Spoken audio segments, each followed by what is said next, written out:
Magandang araw po sa inyong lahat. Isang mahalagang balita ang nais naming ibahagi sa inyo, lalo na sa ating mga lolo at lola. Isang panukalang batas ang kasalukuyang tinitingnan ng ating mga mambabatas na layong magbigay ng buwanang pensyon sa lahat ng senior citizens sa bansa. Ang panukalang ito ay tinatawag na Universal Social Pension Bill, na layong matulungan ang ating mga nakatatanda na walang sapat na kita o pensyon upang matugunan ang kanilang pang-araw-araw na pangangailangan.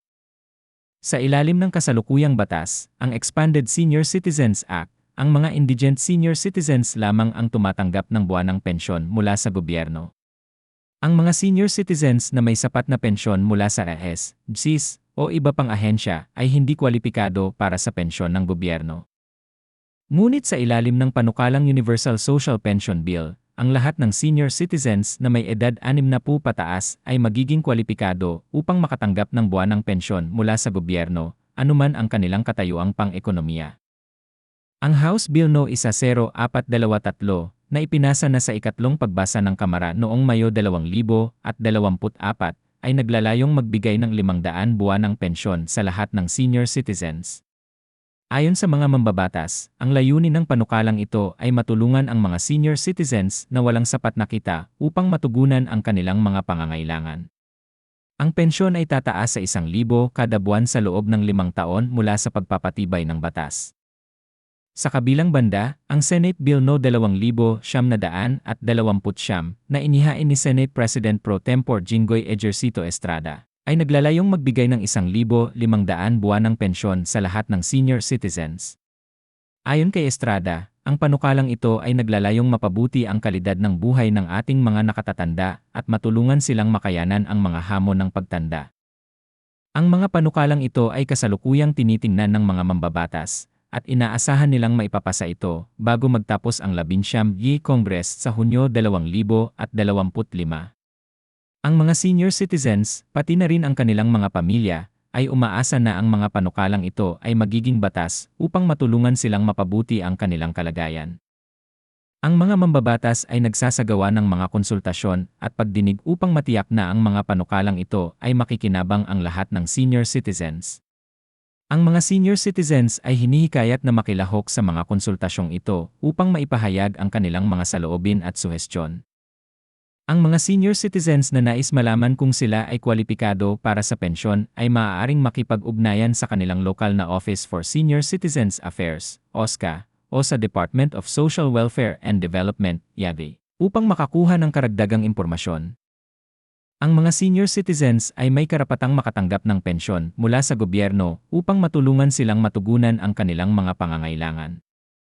Ang mga panukalang ito ay hakbang patungo sa pagkakaroon ng mas makatarungan at pantay-pantay na lipunan para sa ating mga nakatatanda. Ang mga senior citizens ay may mahalagang papel sa ating lipunan.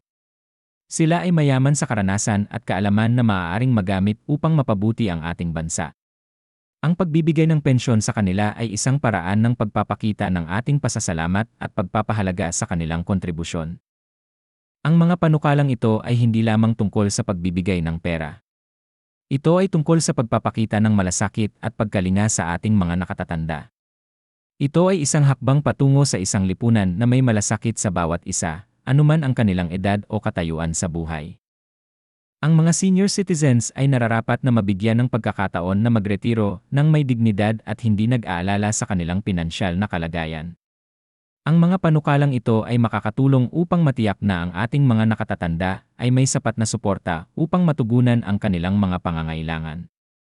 Ang mga mambabatas ay patuloy na nagtatrabaho upang matiyak na ang mga panukalang ito ay magiging batas.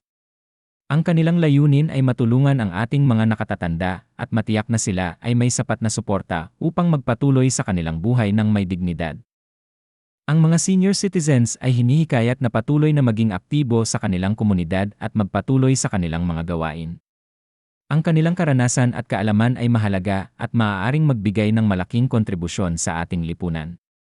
Ang mga panukalang ito ay isang hakbang patungo sa isang mas makatarungan at pantay-pantay na lipunan para sa ating mga nakatatanda. Ang kanilang kaligayahan at kaginhawahan ay mahalaga at nararapat na matutukan. Ang mga senior citizens ay may karapatang mabuhay ng may dignidad at hindi nag-aalala sa kanilang pinansyal na kalagayan.